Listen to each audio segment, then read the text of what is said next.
It was the first week of December, and snow had just started falling on the little town of Maple Ridge when my son, Ethan, told me not to come for Christmas. He didn't even call, he texted. "Dad, I think it's best you sit this one out this year. We just want a quiet holiday." That was it. After 70 years of living, 40 of which I spent working 2 jobs to raise that boy, I was dismissed with a text message. I sat at my kitchen table, the same one where he'd once done his math homework, and stared at those words until they blurred into tears I didn't want to admit were falling. I called him, of course. It went to voicemail. I called again. Still nothing. Then, 10 minutes later, he sent another message. "Please don't make this harder, Dad. Claire feels uncomfortable having you around right now." Claire, his wife of 8 years. The same woman I helped put through nursing school when her financial aid fell through. My thumb hovered over the screen. I wanted to ask why. What had I done? But I knew that tone in his message. It wasn't an invitation to talk. It was a wall. That Friday night, the family group chat lit up. My daughter-in-law posted a photo of their Christmas tree, the kids in matching pajamas, hot cocoa in hand. "Our cozy little Christmas," she wrote. Ethan commented with a string of hearts. My name wasn't tagged, not even in the background. For years, I'd been the one to buy that tree, the one to string the lights while my grandkids climbed over my lap. Now I was a ghost looking through the window of a life I had built. The next morning, I drove to their house anyway. It was only 40 minutes away, and I had gifts in the back seat, little handmade things I'd carved from wood, a train for Oliver, a doll cradle for Lily. I told myself Ethan didn't mean it. That maybe he'd been stressed. When I pulled up, I saw Claire through the window. She looked right at me before whispering something to Ethan. Moments later, he opened the door, didn't step out, just stood there with his arms crossed. "Dad," he said, his voice low but sharp, "I told you not to come." I smiled, trying to keep my hands from shaking. "I just wanted to drop off the gifts, son. I'll head right back after." Claire appeared beside him, her arms wrapped around herself like she was cold. "Ethan, this isn't fair. He's not listening." "I said I'd leave," I replied, still standing by the steps. "You don't even have to invite me in. Just take these." Ethan stepped outside and took the box from my hands. I saw the smallest flicker of guilt in his eyes, but it vanished as soon as Claire whispered something I couldn't hear. "Dad, please. Just go." Neighbors were outside, people I'd known for years, pretending not to watch. I saw Mrs. Lawson glance away from her mailbox, her lips tight. I swallowed hard, nodded, and said the only thing I could think to say, "All right, son. Merry Christmas." Then I turned and walked back to my truck. The drive home felt longer than 40 minutes. Every traffic light stayed red just long enough for my memories to catch up, Ethan as a little boy, waving from the back seat after his first baseball game. The night I stayed up till 3 a.m. fixing his broken science fair project so he wouldn't be embarrassed. The Christmas after his mother died, when I wrapped every single gift just to see him smile again. And now I was the problem. A man too inconvenient to invite for dinner. When I got home, the house felt heavier than usual. The clock ticked louder, the heater hummed colder. I sat in my recliner, looked at the old photo of Ethan and his mother on the mantel, and felt the quiet crush down on me. I thought about calling my old friend Walter, but what was I supposed to say? "Hey, my son uninvited me from Christmas?" There are certain humiliations you don't share. You just let them sink in until they stop hurting, or until you stop caring. That night, I wrapped the leftover gifts and labeled them anyway. I told myself I'd mail them in the morning. Then I packed a small bag, filled the thermos with coffee, and got in my truck. I didn't know where I was going, only that I couldn't sit in that house another second. The moonlight painted the snow like a memory I couldn't hold on to. I ended up 2 hours north in a small diner off Route 16, eating pie and listening to strangers laugh about their holiday plans. No one there knew me, and for the first time in a long time, that felt like mercy. Somewhere between my second cup of coffee and the third replay of Silent Night, I made a quiet decision. If my own son didn't want me at his table, then I'd make sure he never pitted me again. I'd given my entire life to that boy. My savings, my time, my strength. But what Ethan didn't know was that his old man had a few things left he'd never talked about. When I pulled back into my driveway the next morning, there were no messages, no calls. Just silence. So I smiled to myself, went inside, and started the fire. I figured I'd spend Christmas with my memories, my tools, and maybe the radio. But 2 days later, my phone lit up with 38 missed calls, all from Ethan. What my son didn't know was that the man he pushed away wasn't done yet. Not by a long shot. When you get old, memories start to show up uninvited. They sneak in when you're making coffee, or when a certain song plays on the radio. After Ethan told me not to come for Christmas, it was like someone unlocked every door in my mind, and the past walked right in. I started remembering things I hadn't thought about in decades, the long nights, the promises, the sacrifices that were supposed to mean something. Funny thing about giving people everything you have, they forget you ever had a life before them. I was 24 when I married Susan. She was the kind of woman who could make any place feel like home just by humming. We didn't have much, just a small apartment over a bakery that always smelled like cinnamon, but we had enough. I worked at a machine shop during the day and drove trucks on weekends to pay for her nursing classes. When Ethan was born, I remember holding him and thinking, everything I do from now on is for you. And I meant it. For the next 45 years, that promise ran my life. We didn't take vacations. We didn't buy fancy things. Every paycheck went toward keeping the lights on, keeping food in the fridge, and keeping Ethan's future brighter than mine had been. I remember one year, the plant offered me a promotion to shift supervisor. It came with a raise, but it also meant night hours. Susan didn't want me to take it. She said, "You'll miss Ethan's childhood." But I did it anyway. I told her it was for him. I worked nights for 15 years straight. I missed baseball games, recitals, birthdays, but I made sure he never missed a meal, a school trip, or a chance to dream big. When Susan got sick, I took early retirement. I cashed out what little pension I had left to pay for her treatments. She told me not to. She said she didn't want to spend the rest of our money trying to buy a few more months. But I couldn't let her go like that. You don't make vows to walk away when it gets hard. You make them to stay, no matter what it costs. We spent her last Christmas together at home. She was weak, but she smiled through every carol. Before she fell asleep that night, she squeezed my hand and whispered, "Don't let life make you bitter, James."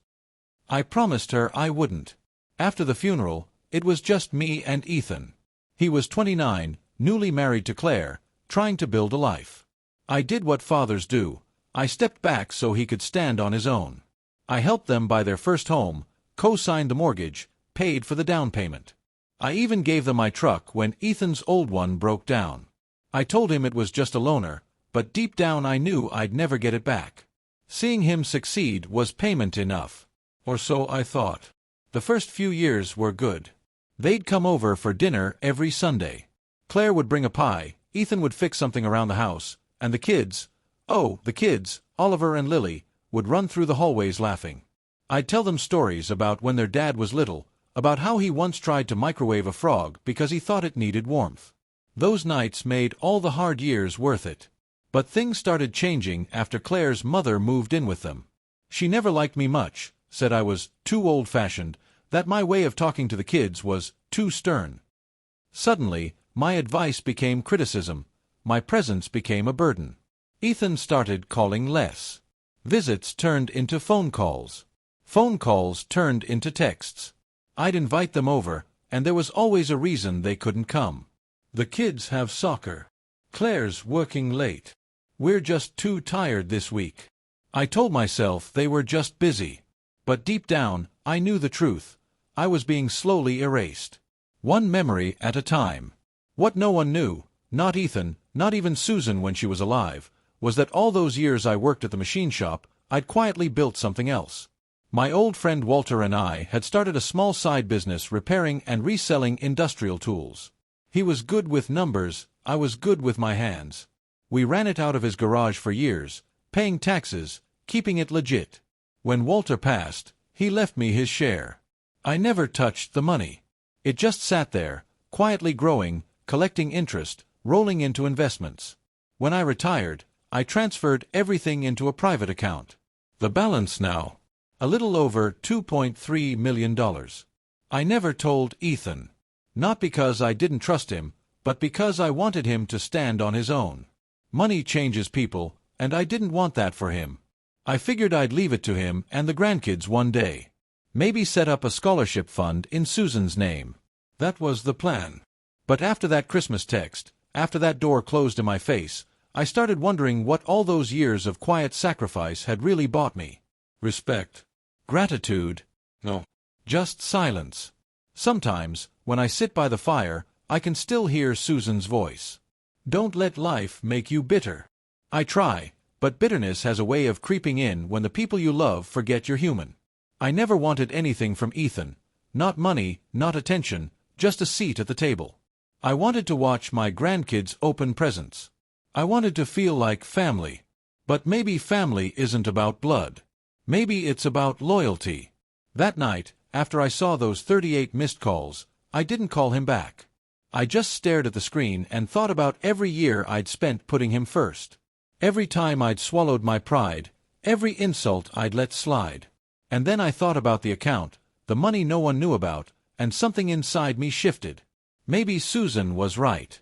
Maybe life had been waiting for me to wake up and start living again. Not for Ethan. Not for anyone else. For me. When I finally went to bed that night, the house didn't feel so empty anymore. It felt quiet, but peaceful. Like something new was beginning. I didn't know what Ethan wanted, or why he was calling. But I did know one thing. I was done begging for a place in someone else's story. From now on, I'd write my own. He had no idea that his father's years of sacrifice were about to be tested in ways he never imagined. The morning after those 38 missed calls, I brewed my coffee slow. I watched the snow outside melt into gray slush, the kind that makes everything look tired. My phone buzzed again, Ethan's name flashing on the screen. I let it ring. A part of me wanted to answer, but another part, the quiet one that had been ignored for years, told me to wait. I finally picked up on the 5th call. "Dad, thank God.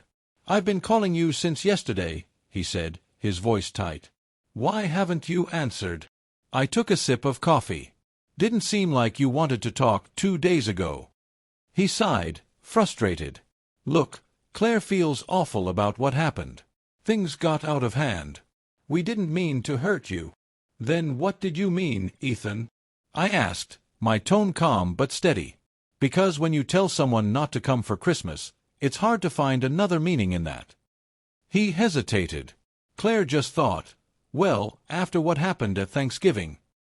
I stopped him there. What happened at Thanksgiving? Apparently, my sin was correcting Oliver when he'd thrown a tantrum at the dinner table. I'd told the boy to apologize to his mother. Claire thought I overstepped. I remember it now, how she'd gone quiet, how Ethan had avoided eye contact, how the evening ended early. I didn't realize then that it was the beginning of something bigger, a slow campaign to make me the villain in my own family. Ethan said he wanted to clear the air, so I agreed to drive down that weekend. I baked Susan's old apple pie recipe, the one Ethan used to love, and packed it in a tin. But when I arrived, Claire opened the door instead of my son. Her smile didn't reach her eyes.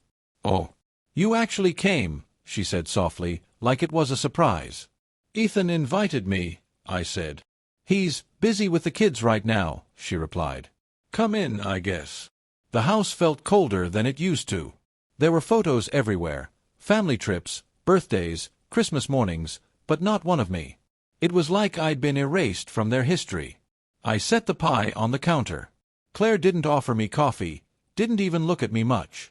When Ethan finally came downstairs, his expression was tight, guarded. The kids ran to hug me, and for a brief moment, the world felt right again. But then Claire called them back with that sharp tone mothers use when they want to prove a point.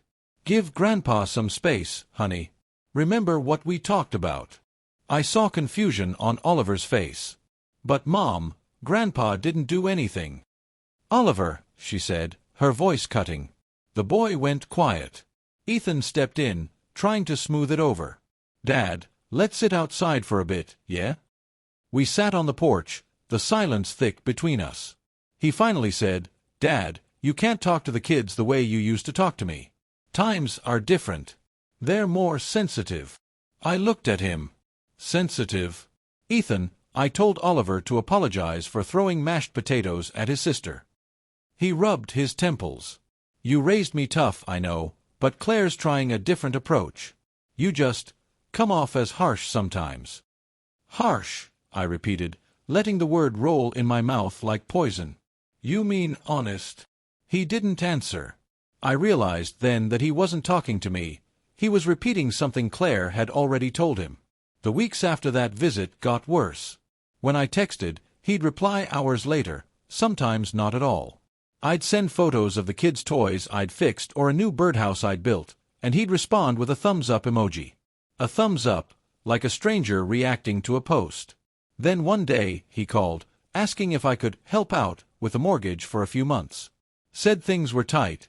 Claire wasn't working as much. I agreed, of course. Old habits die hard. I wired the money that afternoon. But gratitude? None. Not even a thank you text. By February, I learned through a neighbor that Ethan had thrown a big birthday party for Oliver. Everyone in town had been there. Everyone except me. When I asked Ethan about it, he stuttered something about keeping things small. But the pictures told the truth. Bouncy castles, catering, friends from school. They just hadn't wanted me there. That night, I sat by the fire and looked at the family portrait from Ethan's wedding. Susan's smile glowed in that photo like sunlight. She would have known what to say. She always did. But I could almost hear her voice again. Don't let life make you bitter, James. I tried, Susan. I really did. In March, Ethan came over with Claire unannounced. I thought maybe they'd come to make peace. Instead, they came to take things.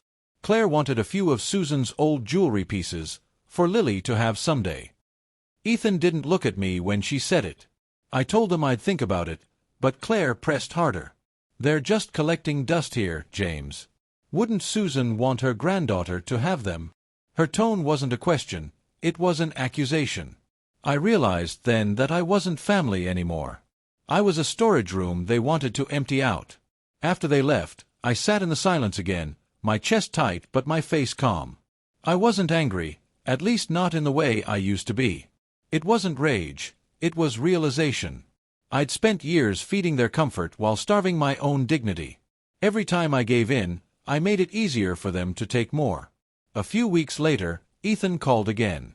Dad, Claire thinks it might be better if we take a little space for a while, he said. You know, just until things calm down.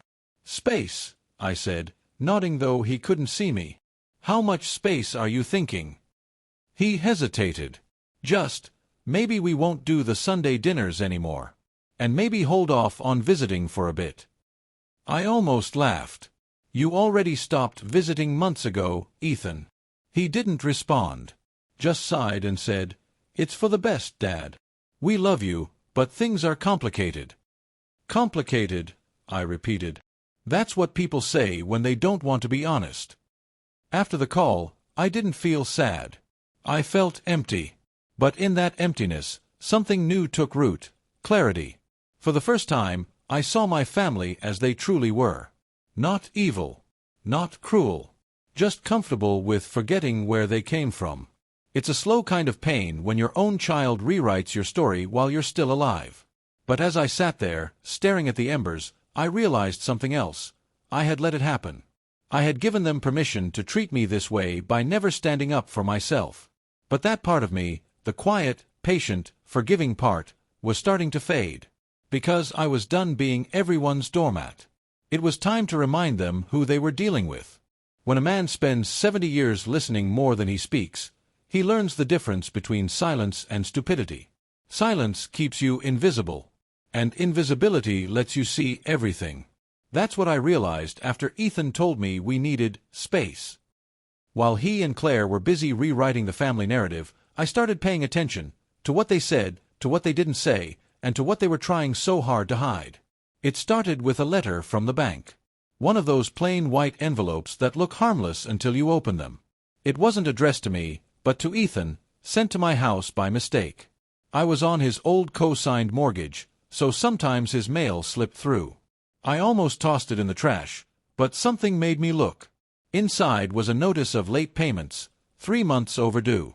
My name was still attached to that loan, meaning if Ethan defaulted, they'd come knocking on my door. My first thought was anger, but then I smiled. Because now I knew something Ethan didn't. He wasn't doing as well as he wanted me to believe. That night, I pulled out my old files. Years of paperwork, insurance forms, pension statements, tax returns, everything I'd kept out of habit. I started connecting dots. Ethan had refinanced his house twice in 5 years. He'd sold his truck, leased another one, then defaulted on 2 small business loans. All of it hidden under that image of a stable, suburban dad. I wasn't surprised. He'd always chased comfort faster than he could earn it. But now he was in over his head, and too proud to admit it. I needed more information, so I called someone I hadn't spoken to in a long time.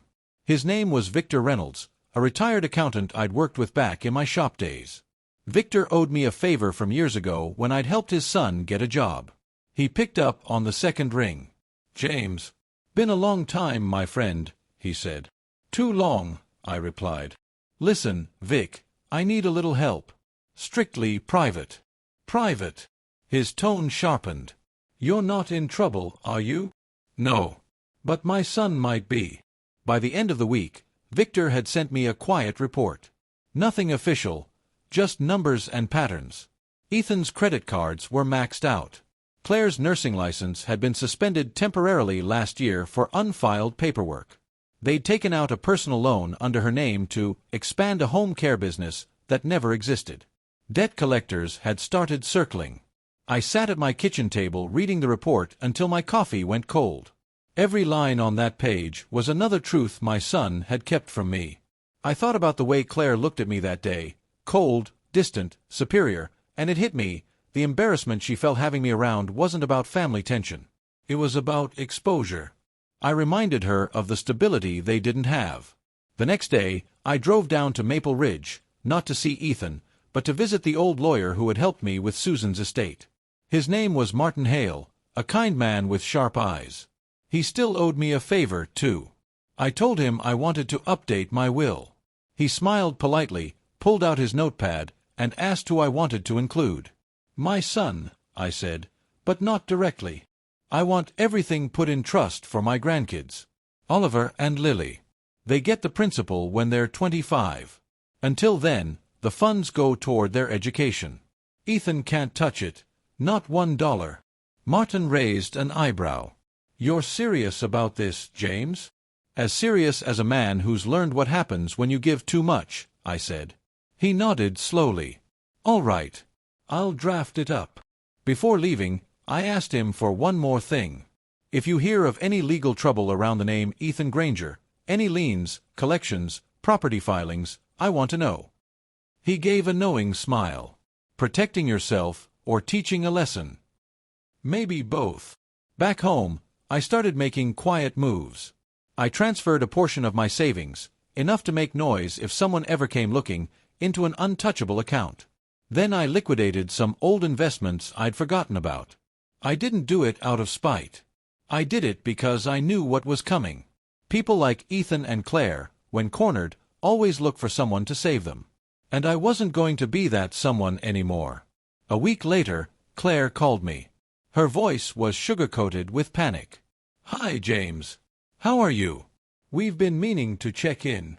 I leaned back in my chair. "I'm good, Claire. How's everything with you two?"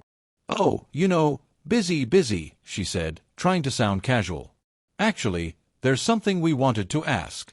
Ethan's car needs repairs, and, well, we're a little short right now.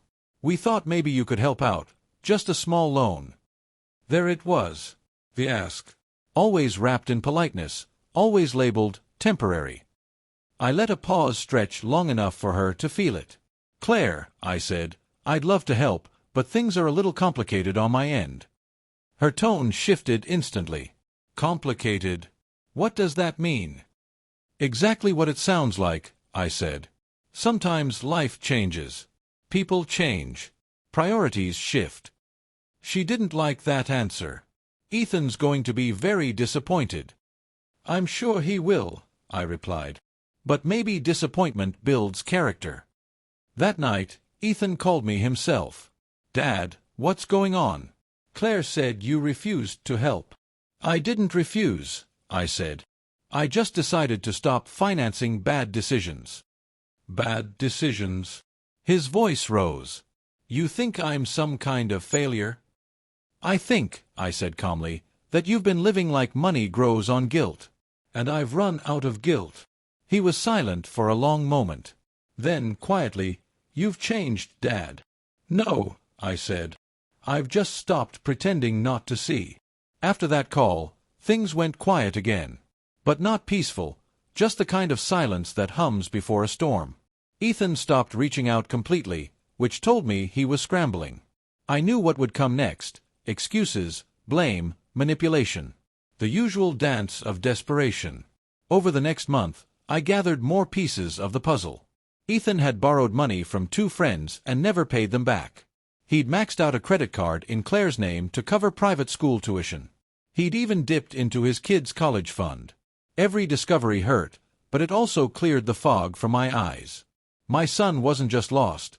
He was lying his way through life, and he'd expected me to keep cleaning up the mess. But that man, the fixer, the silent provider, was gone. Now, I was someone else. I wasn't just a father anymore. I was a man with knowledge, resources, and a plan.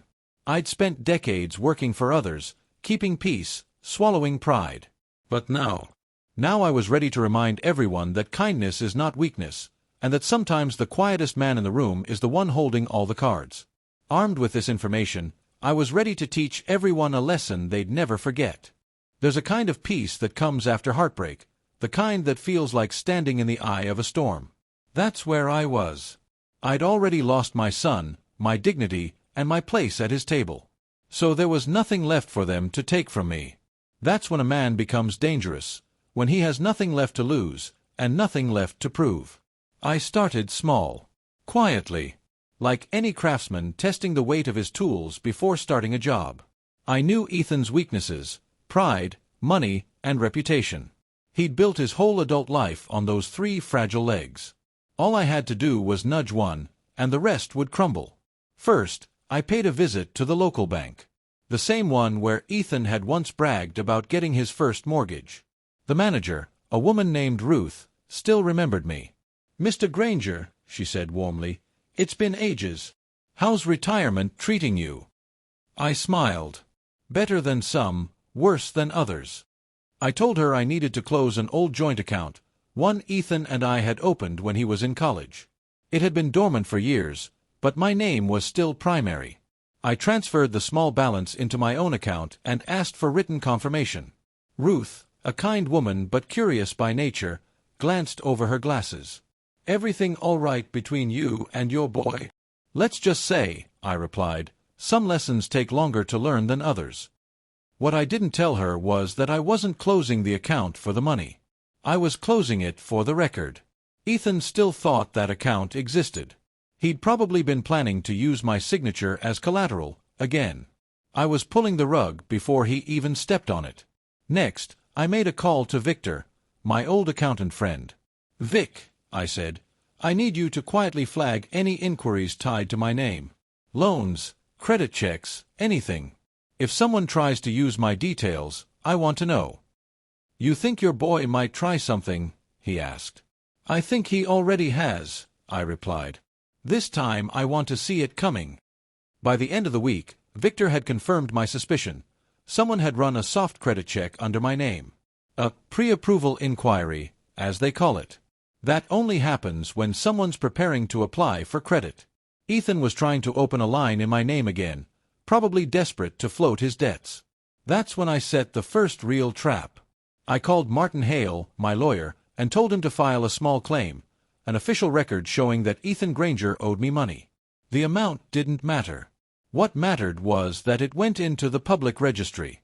Now, any lender who searched Ethan's name would see a pending financial dispute. It wouldn't destroy him, but it would make credit impossible.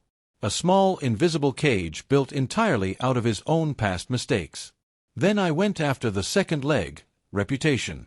Ethan worked at a mid-level construction firm in town. I'd helped him get the job years ago, back when my name still meant something. He was a site manager, known for charm more than competence. I knew the company's owner, Frank Dillard, an old drinking buddy of mine from the Lions Club. I called Frank one afternoon under the pretense of catching up. "How's the old man holding up?" he laughed. "Still kicking," I said. "Listen, Frank, do you keep a close eye on your manager's side contracts?" "Side contracts," he repeated. "What are you getting at?" I sighed. "Let's just say, if I were you, I'd take a look at where your materials have been going. Ethan's been juggling a few projects outside company books." Frank went quiet. "You're serious?" "Dead serious. But I didn't tell you that." It was a risk, but I knew Frank. He was the kind of man who trusted his gut, and his gut didn't like freeloaders. Within days, there'd be an audit, maybe a confrontation. I didn't need to see it happen. I only needed to know the seed was planted. A few nights later, I drove past Ethan's house. The porch light was off. His truck was gone. Claire's car sat crooked in the driveway. I parked across the street for a few minutes, watching the shadowed windows. I thought about knocking, but I didn't. Some visits aren't meant to be made in person. The next morning, I got an email from Victor. FYI, it read, "Credit inquiry blocked. Someone tried to use your name again. Flag triggered successfully." I leaned back in my chair and exhaled. The trap had sprung. Ethan would find out soon enough that the doors he'd always relied on were locked. That evening, Claire called me again. Her voice was sharp this time, not sweet. "What did you do, James?" "Frank suspended Ethan without pay. He said there's an investigation about unauthorized materials. He's furious." "You started this, didn't you?" I said nothing for a long moment. Then, quietly, "You two were fine when I was footing the bills. The moment I stopped, everything fell apart. Maybe it's time you both learned to stand without leaning." "Don't lecture me," she snapped. "You've always hated me. You're punishing us." "No, Claire," I said softly. "I'm just done saving you from yourselves." She hung up. I sat there, staring at the silent phone, feeling a mixture of satisfaction and sorrow. I hadn't wanted it to come to this, not really. But sometimes love means letting people feel the weight of their own choices. The days that followed were quiet, but tense. The kind of quiet that makes you look over your shoulder. I heard through a friend that Ethan was struggling. His credit cards frozen, job under review, house at risk. And still, no one called to apologize. No one came to my door. Pride runs deep in that bloodline. But the trap wasn't complete yet. The final leg, the one that would make everything collapse, required patience. I went to my safety deposit box at the bank. Inside was a manila envelope filled with letters, photos, and one small USB drive. It contained years of tax documents, property deeds, and records of the money I'd quietly funneled to Ethan over the last decade. If the world ever needed to know how much I'd sacrificed for that boy, this file would speak louder than I ever could. I made 3 copies. One I sent to Martin Hale, one to Victor, and one to my own lawyer with a simple note. "If anything happens to me, make this public." That was the moment I realized something profound. I didn't want revenge anymore. I wanted peace. I didn't want to ruin Ethan. I wanted him to see himself clearly, maybe for the first time. The trap I'd built wasn't meant to destroy him. It was meant to stop him. 2 weeks later, I got the first text from Ethan in months. Just 5 words. "We need to talk, Dad." I didn't reply right away. I let it sit there, glowing on my phone like a flicker of something uncertain. Maybe regret, maybe manipulation. I didn't know yet. But I felt something shift inside me. Maybe this wasn't the end of our story. Maybe it was the beginning of the truth. When I saw Ethan's text, I let it sit on my screen for nearly an hour before replying. "All right," I finally typed. "Tomorrow. My house. Noon." I didn't add a smiley face. Didn't ask how he was doing. Some conversations needed no small talk, only truth. That night, I barely slept. The house creaked in the quiet, as if remembering the laughter that used to fill it. Christmas decorations still sat in a box in the garage, untouched for 2 years. I'd stopped putting them up the day my son told me I wasn't welcome. There was something too cruel about hanging lights when your family had dimmed your own. Morning came slow. I brewed coffee, straightened the living room, and sat in my old recliner waiting.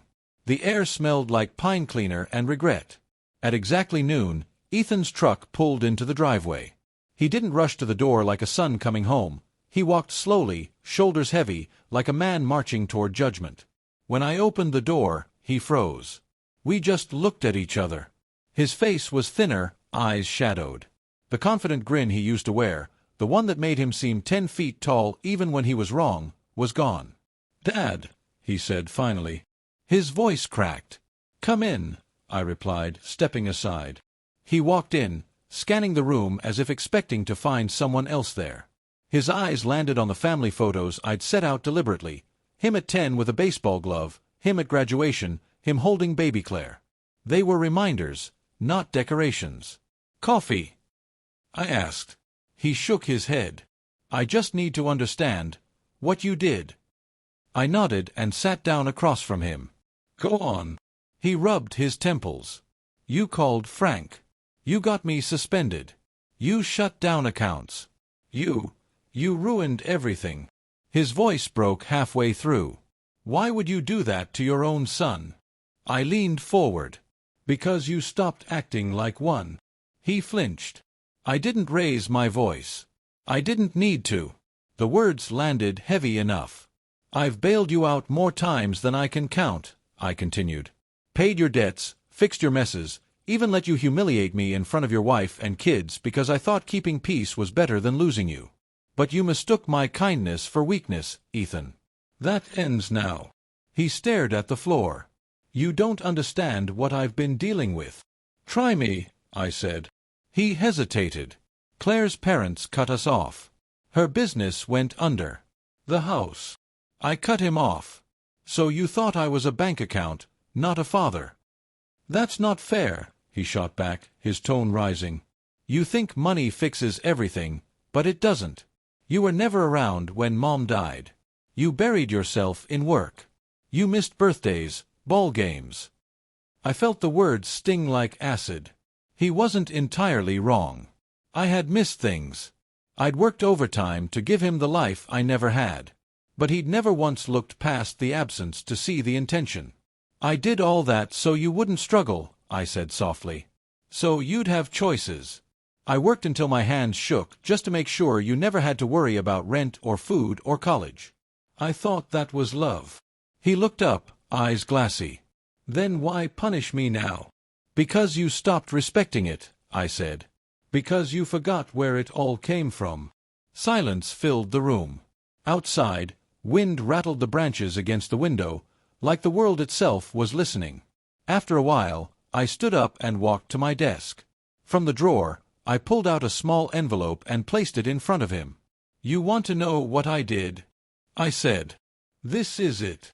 He frowned, opening it. Inside were copies of the bank notices, the credit report flag, the legal claim, and at the bottom, a letter. He unfolded it slowly, scanning the first lines. "To my son, Ethan. If you're reading this, it means you've finally stopped long enough to see what you've become. I don't hate you. I pity the boy who traded love for pride, and gratitude for greed." He looked up, trembling. "You wrote this?" I nodded. "Last month. Before you texted me. I thought it might be the last thing I'd ever say to you." He swallowed hard, eyes wet. "Dad, Don't," I interrupted gently. "Don't apologize if you don't mean it." He set the papers down. "I didn't mean for things to get this bad. I just wanted to take care of my family." "And you thought lying and stealing from me was the way?" His jaw tightened. "I didn't steal." "Ethan," I said, leaning closer, "you used my name, my credit, my trust. You think because I'm old, I don't notice? I've watched every step you've taken. I know about the accounts, the loans, the side jobs. You're not a bad man, but you've been pretending too long to be one." He exhaled shakily. "I messed up." "Yes," I said simply. "You did." For a long time, we just sat there. No sound but the ticking clock on the mantel. The years between us felt like a canyon, both of us standing on opposite cliffs, shouting through decades of misunderstanding. Finally, he whispered, "What now?" I walked to the window and stared out at the fading daylight. "Now. You fix it. You face Frank. You settle your debts. You start over, without using my name to build your foundation." He stood up slowly. "And if I do?" I turned to face him. "Then maybe we start over too." He nodded, emotion tightening his face. "I don't deserve that." "Maybe not," I said. "But grace isn't about what you deserve." For the first time in years, I saw the boy I raised, not the bitter man he'd become. His eyes softened, shoulders sagged, and for just a moment, I saw the same kid who used to crawl into my lap after a nightmare. He reached into his pocket and slid a set of keys across the table. "The truck's still in your name," he said. "It's yours." I shook my head. "Keep it. Earn it this time." He tried to smile but couldn't. "I'll make it right, Dad." "I know you will," I said quietly. "Because now, you have to." As he walked to the door, he paused. "Why didn't you just cut me off completely?" I looked at him, my son, my biggest joy and deepest heartbreak. "Because I still believe in you. That's what fathers do, even when their hearts are broken." He nodded once and left. The door clicked shut behind him, leaving a silence so heavy it nearly buckled my knees. I sat back down, staring at the empty chair across from me. The sunlight spilling through the window felt warmer somehow, though nothing in the room had changed. Maybe that's what forgiveness feels like. Not relief, exactly, but the slow unburdening of a heart that's been clenched too long. Hours later, my phone buzzed. A text from Victor. "Frank dropped the investigation. Your boy came clean. Said you helped him see himself." I smiled, a real smile this time. For the first time in years, I didn't feel like a fool or a victim. I felt like a father again. But as I set my phone down, I caught a glimpse of something I hadn't noticed before. A missed call notification blinking on the screen. One from Claire. Then another. Then 20 more. 38 in total. I frowned, pulse quickening. I picked up the phone just as it rang again. Claire's voice came through, frantic and cracking. "James, it's Ethan. He's been in an accident. Please, please come." The world seemed to tilt beneath me. My coffee cup slipped from my hand, shattering on the floor. The storm wasn't over. It was just beginning. The drive to the hospital felt longer than any I'd ever taken. The rain hammered the windshield, blurring the world into a smear of gray. Every red light felt like punishment. My hands trembled on the steering wheel, the same hands that once held Ethan steady as a toddler taking his first steps. Now they felt powerless, too old, too late. When I finally reached St. Mary's Hospital, I barely remembered parking. I rushed through the glass doors, heart pounding like a drum in my chest. The smell of antiseptic hit me, sharp and cold, and I saw Claire pacing near the front desk, her face pale and streaked with tears. She looked up, eyes wide. "James, where is he?" I demanded. "ICU. They're still working on him." My breath caught. "What happened?" Her lips trembled. "He was driving home from your house. He didn't see the truck running the light."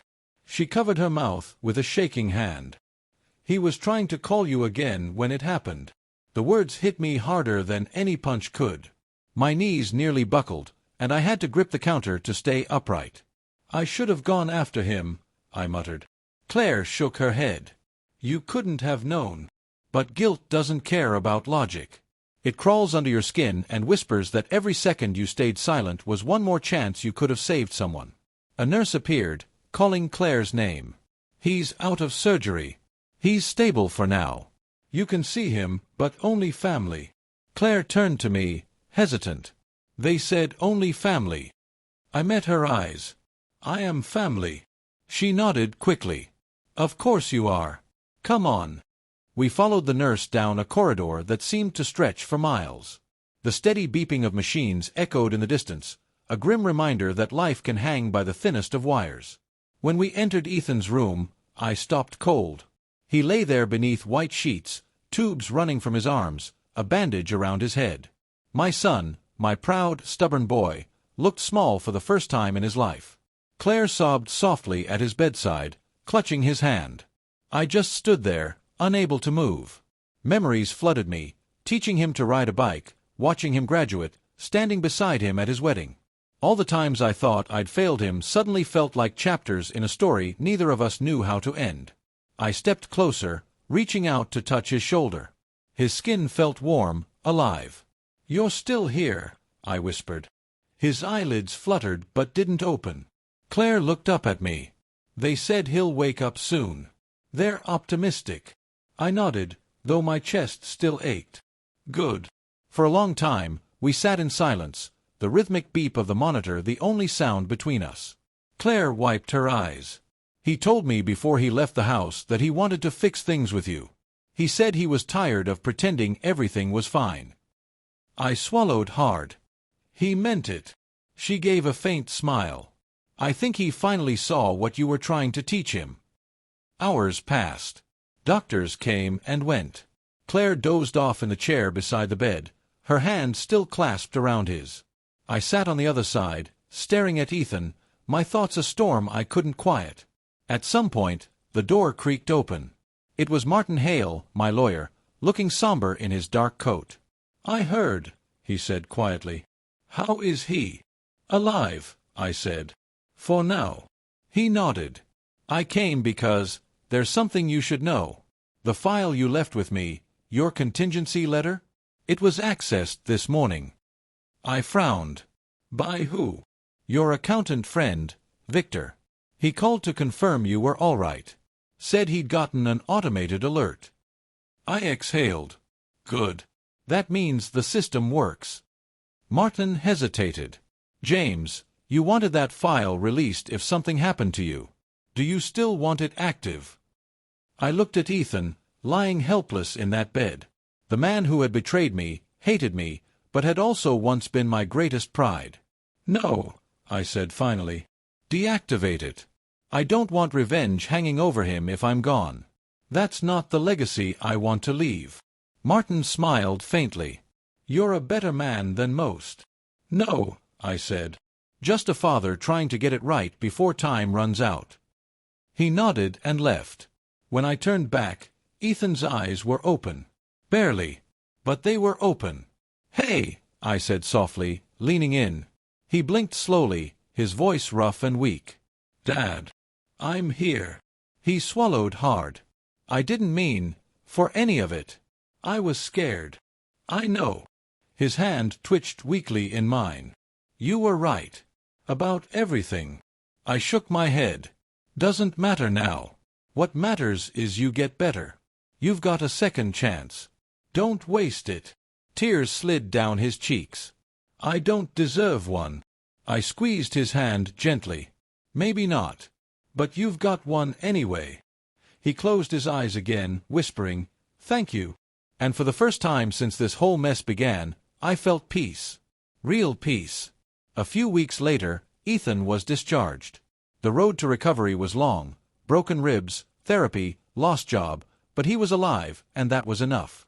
I visited him often, bringing groceries and books, sometimes just sitting with him in silence. There was no need for speeches anymore.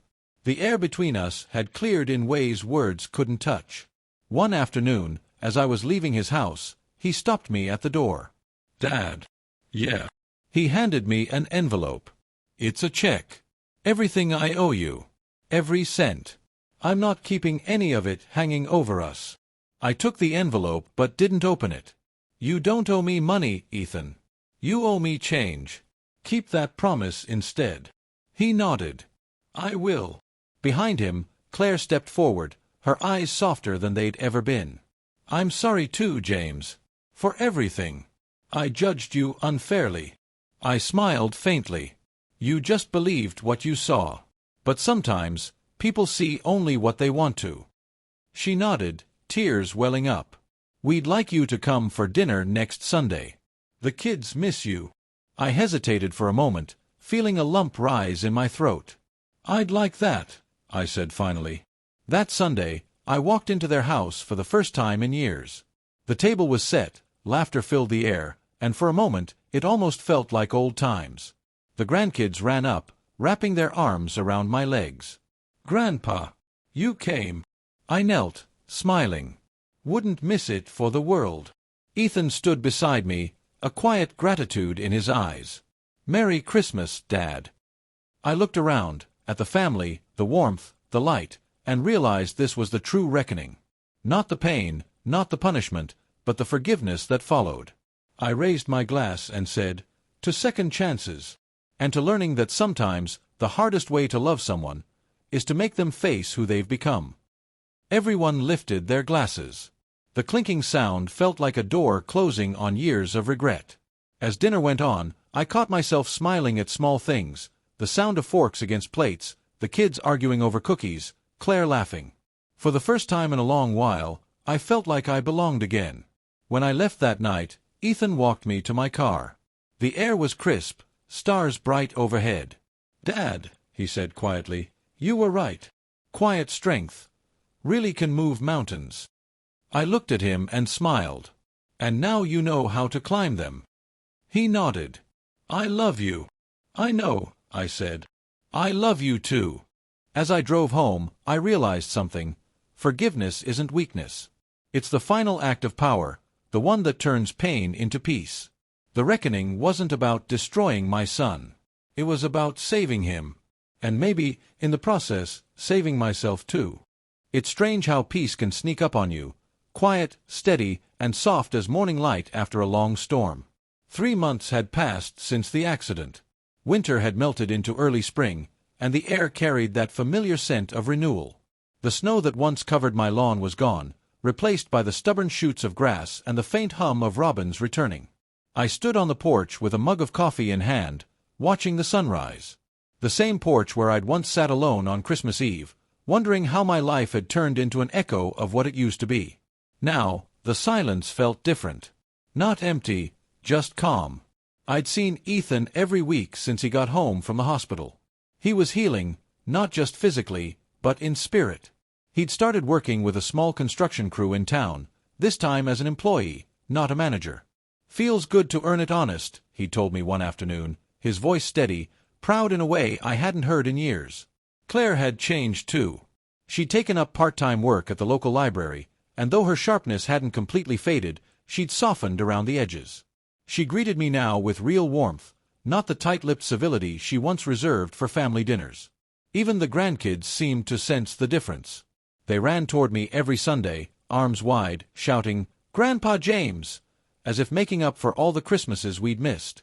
It's funny, when you stop demanding to be needed, people start choosing you for who you are, not what you can give. That Sunday morning, as I got ready to drive over for dinner, I caught my reflection in the mirror. 70 years old. A face marked by time, but the eyes looked clearer somehow. Stronger. Maybe even proud. I thought of Mary, my late wife, and how she used to say, "You don't raise children to keep them. You raise them to find their way back when the world breaks them down." I smiled at the memory. She'd been right all along. When I arrived at Ethan's house, the place looked alive again. The front lawn had been mowed, a fresh coat of paint brightened the porch, and laughter drifted through the open windows. Ethan met me at the door, smiling in a way that reached his eyes this time. "Dad, we've got a surprise for you." "A surprise?" I asked. At my age, surprises make me nervous. He chuckled. "You'll like this one." Inside, the dining table was set for Sunday dinner, but at the far end of the living room, I noticed something new, an old wooden rocking chair. My rocking chair. The same one that used to sit by the window in my den, the one I'd spent years in reading to Ethan as a boy. "How?" I started. Claire stepped forward. "Ethan found it in storage." He fixed the arm, polished it up. Ethan grinned. "Figured it should be here, where it belongs." I blinked hard, fighting back tears. "It belonged to your mother, actually. But she'd be happy it's home." Dinner that night was different from all the ones before. There was no tension, no unspoken guilt sitting between the plates. Just laughter, teasing, and that easy warmth families are supposed to have but so rarely keep. Halfway through, Claire raised her glass. "To second chances," she said. Ethan looked at me, then added, "And to my father, for teaching me what real strength looks like." The kids echoed, "To Grandpa," and clinked their plastic cups together. I raised my own glass, voice steady but full. "To learning that family isn't about never falling apart. It's about coming back together, no matter how far we drift." The table fell quiet for a moment, and then applause broke out, gentle, genuine. After dinner, I sat in the old rocking chair by the window, watching the grandkids play on the floor. Their laughter filled the room, bright and pure. Ethan sat across from me, sipping coffee. "You know," he said quietly, "I used to think you were the toughest man I knew because you never broke." "And now?" I asked. He smiled. "Now I think you're the toughest because you did break, and still found a way to rebuild." That one hit deep. I looked at him, my son, my mirror, my lesson, and realized he'd finally grown into the man I always hoped he'd be. As the evening wound down, Ethan walked me to the car. The stars were out again, clear and bright. He hesitated for a moment, then said, "I told the kids about how you built the family cabin up north. They want to see it this summer." "That old place," I laughed, "hasn't been touched in 15 years. "All the more reason to go," he said. "We'll fix it up together." Something in his tone, hopeful, boyish, melted me. "I'd like that." He nodded. "I'll handle the tools this time." "Good," I said, "because I've handled enough for one lifetime." We both laughed softly. It felt good. Natural. When I drove home, the road looked different somehow, the same route I'd taken so many times before, but lighter now, as if the weight I'd carried for years had finally lifted off my shoulders. Back home, I walked through the quiet house, pausing by the mantel where old photos still stood. One of them caught my eye, Ethan at 6 years old, missing a front tooth, beaming at the camera as I knelt beside him. I picked it up, smiling. "We made it, kid," I whispered. "We made it." I sat down by the window, the night breeze drifting in, carrying the soft scent of spring rain. Somewhere out there, my family was whole again. Not perfect, but whole. And that was enough. I thought about everything that had happened, the betrayal, the anger, the heartbreak, and the forgiveness that followed. Every wound had taught me something. Every loss had made room for something better. Sometimes, we think strength is about standing tall. But real strength, the kind that changes lives, comes from knowing when to kneel, when to listen, and when to forgive. As I rocked gently in my chair, the world quiet around me, I could almost hear Mary's voice again. "You did good, James. You brought him home." I smiled through tears. "Took me long enough." The clock ticked softly. Outside, a lone bird sang in the dark. Tomorrow would come with its own challenges, as it always does. But tonight, I wasn't a man left out at Christmas anymore. I wasn't a father cast aside. I was simply a man who had found peace, in forgiveness, in love, and in the quiet knowing that sometimes the people we think are weakest turn out to be the strongest of all. And maybe, just maybe, I had been one of them all along. Did you like my story? And which city are you listening from? Let's meet in the comments. If you like the story, you can support me by sending a super thanks so I can keep bringing more stories like this. Thank you so much for your sweet support. I'm looking forward to your comments on the story. On the screen, you can see 2 new life stories that I highly recommend. There's so much more on my channel. Don't forget to subscribe. See you in the next life story.